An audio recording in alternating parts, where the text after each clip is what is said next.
तो जैसा कि आज आपका एसएससी एमटीएस का एग्ज़ाम हो चुका है, तो आज आपका 5 सितंबर के फर्स्ट शिफ्ट का जो एग्ज़ाम हो चुका है उसके मैं दोस्तों 25 क्वेश्चन लेकर आ चुका हूं।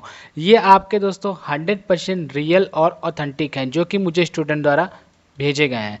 तो वीडियो में आगे बढ़ने से पहले आप चैनल को दोस्तों सब्सक्राइब कर लीजिए और वीडियो को लाइक नहीं किया है तो अभी लाइक कर दीजिए ताकि आपको एसएससी एमटीएस से पल पल की अपडेट मिलती रहे। और दोस्तों इसकी फ्री पीडीएफ लेने के लिए मैंने वीडियो के डिस्क्रिप्शन में अपने टेलीग्राम चैनल का लिंक दे रखा है, वहां से जाके इसकी फ्री पीडीएफ को अभी डाउनलोड कीजिए। आज आपका जो क्वेश्चन पूछा गया था दोस्तों वो गंगूबाई हंगल किस घराने से संबंधित हैं। तो ये किराना घराने से संबंधित है, तो किराना घराने आपका करेक्ट आंसर हो जाएगा। और आपको ये भी याद में रखना है कि ये एक प्रसिद्ध गायक भी हैं और किराने घराने से और भी लोग संबंधित हैं। तो वो कौन है, तो वो है पंडित भीमसेन जोशी, गंगूबाई हंगल, सवाई गंधर्व, सुरेश बाबू माने, प्रभा अत्रे, हीराबाई बदोडकर और मणिक वर्मा और सुरेश बाबू माने। इतने लोग जो हैं दोस्तों वो किनारे घराने से संबंधित हैं। तो ये आपको ध्यान में रखना है क्योंकि इससे क्वेश्चन आपका भी पूछा जा सकता है। नेक्स्ट आपका आया था कि हेमा मालिनी एक प्रशिक्षित नृत्यंगा है, तो क्या है, तो दोस्तों वो भरतनाट्यम। तो आपका भरतनाट्यम यहाँ पे करेक्ट आंसर हो जाएगा। नेक्स्ट पूछा गया था कि आपका नेक्स्ट क्वेश्चन पूछा गया था कि गुलाबो सपेरा किस नृत्य शैली से संबंधित है। तो ये आपका कालबेलिया जाति से संबंधित है। तो कालबेलिया यहाँ पे आपका दोस्तों करेक्ट आंसर हो जाएगा। और ये काबेलिया जातियों का एक प्रसिद्ध नृत्य गना है। और बात करते हैं काबेलिया नृत्य जो है वो दोस्तों राजस्थान राज्य का एक लोक नृत्य है। तो ये भी आपको फैक्ट ध्यान में रखना है।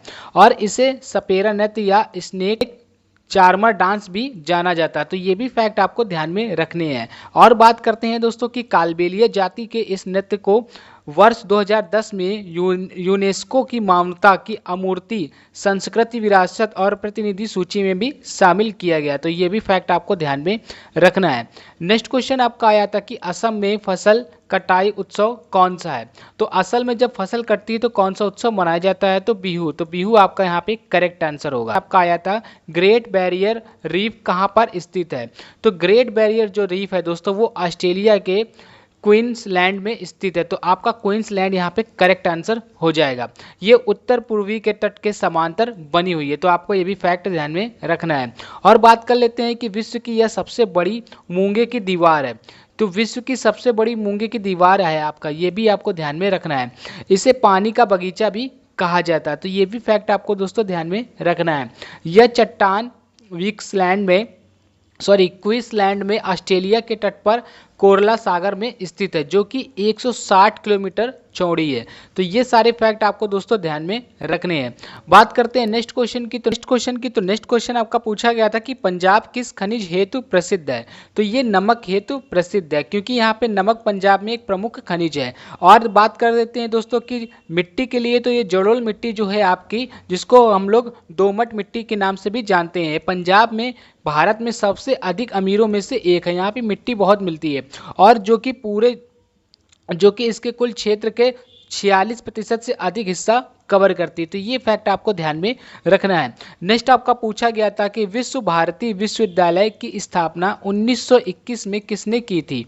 तो ये रविन्द्रनाथ टैगोर ने दोस्तों की थी। तो रविन्द्रनाथ टैगोर आपका यहाँ पे यानी ठाकुर करेक्ट आंसर हो जाएगा। और बात करते हैं कब की थी, तो देखो पश्चिम बंगाल के शांति निकेतन नगर में 1951 में संसद में एक अधिनियम द्वारा संस्था को केंद्रीय विश्वविद्यालय का दर्जा दिया गया था। तो ये भी आपको फैक्ट ध्यान में दोस्तों रखना है। बंगाल विभाजन कब हुआ था।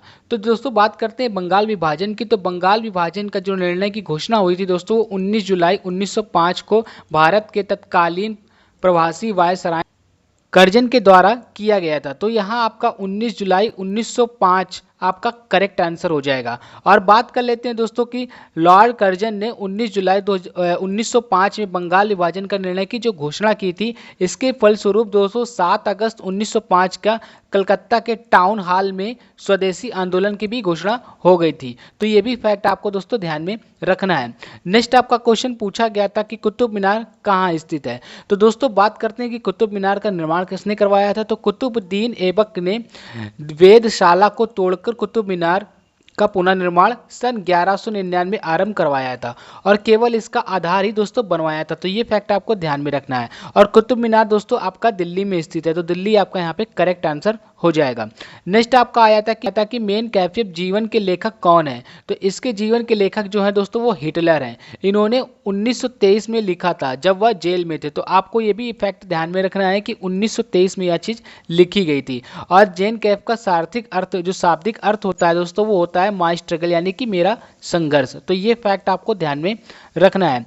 नेक्स्ट आपका पूछा गया था कि पीलिया रोग से किसी बच्चे को के जन्म से 2 से 4 दिन में कौन से लक्षण दिखते हैं। तो जो बच्चों को जो लक्षण दिखते हैं वो नवजात शिशु के आंखों का सफेद भाग जॉन्डिस के कारण पीला पड़ने लगता है। इसके अतिरिक्त बच्चों को उल्टी, दस्त होना और 100 डिग्री से ज़्यादा बुखार रहता है।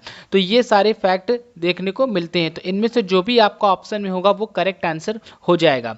और पैथोलॉजी पीलिया जो दोस्तों होती है यह जन्म के होने के बाद ही 24 घंटे के अंदर हो जाता है। तो ये सारे फैक्ट आपको दोस्तों ध्यान में रखने हैं। नेक्स्ट आपका पूछा गया था कि रेखी संवेग की विमा क्या है। तो रेखी संवेग की जो विमा होती है वो MLT-1 होती है। ये माइनस जो है वो ऊपर होगा दोस्तों, तो MLT-1 होती है। और बात करते हैं इसके दोस्तों विमाओं की, तो द्रव्यमान m होता है और वेग का इसमें जो सूत्र होता है वो होता है m द्रव्यमान हो जाएगा, और जो आपका वेग का सूत्र होगा वो LT-1 होता है। संवेग P बराबर होता है m इंटू वी। तो आपको ये फॉर्मूला भी दोस्तों याद में रखना है। नेक्स्ट आपका पूछा गया था कि 2023 सैफ चैंपियनशिप किस राज्य में हुई थी। तो जो सैफ चैंपियनशिप हुई थी वो 21 जून से 4 जुलाई तक चली थी दोस्तों, आपको ये ध्यान रखना है, जो 2023 में हुई थी। और ये बेंगलुरु के श्री कांति राव स्टेडियम में आयोजित किया गया था। तो बेंगलुरु यहाँ पे आपका दोस्तों करेक्ट आंसर हो जाएगा।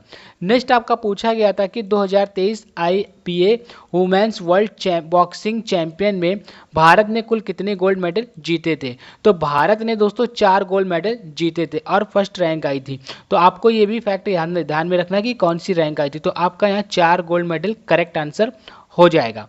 नेक्स्ट आपका आया था कि गरीब कल्याण योजना अभियान 2020 के प्रथम चरण के कितने राज्यों को शामिल किया गया था।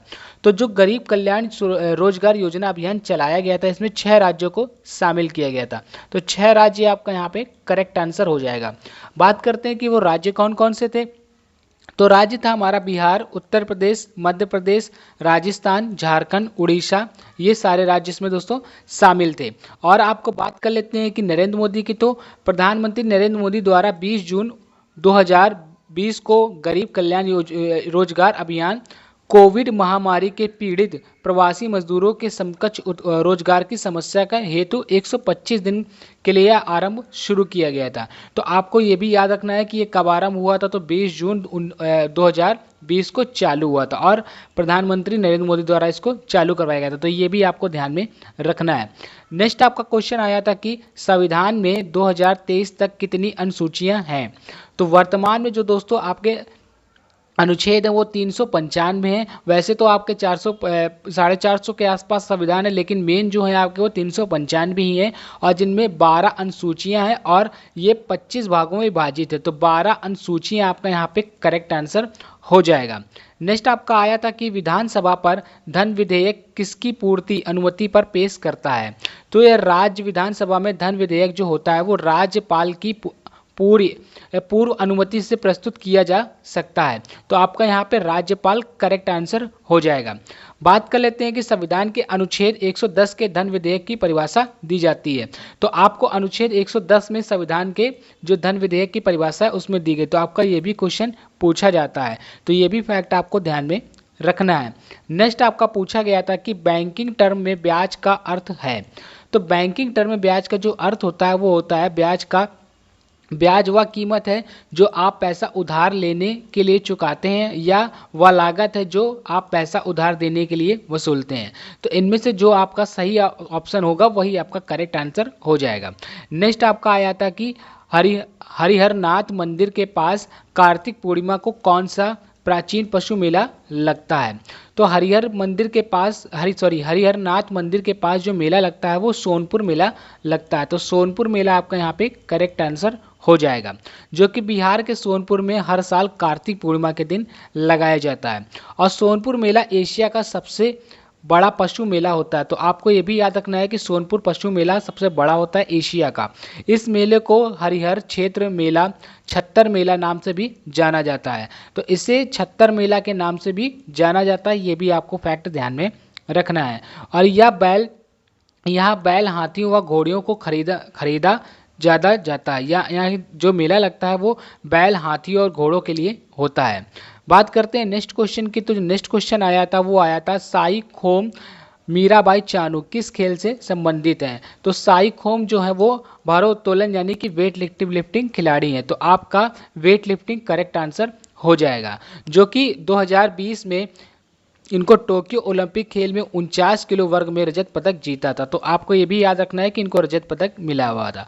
और मीराबाई चानू ने CWG में 2022 में स्वर्ण पदक भी जीता था। तो ये भी फैक्ट दोस्तों आपको ध्यान में रखना है।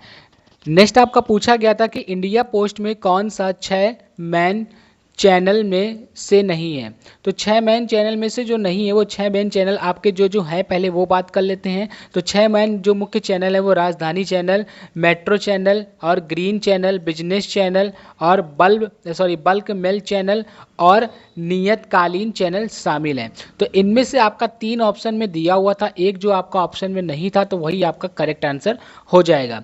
और ये वे प्रमुख शहरों के बीच मेल की तीव्र डिलीवरी की सुविधा प्रदान करते हैं। तो ये भी फैक्ट आपको ध्यान में रखना है। तो दोस्तों आज फर्स्ट शिफ्ट के मैंने आपको क्वेश्चन करा दिए हैं, ये जो कि 100% रियल और ऑथेंटिक थे, जो कि स्टूडेंट द्वारा मिले थे। अगर वीडियो पसंद आई है तो वीडियो को दोस्तों लाइक कीजिए और ज़्यादा से ज़्यादा शेयर कीजिए। चैनल को सब्सक्राइब करना ना भूलें। मिलते हैं सेकंड शिफ्ट में जल्दी।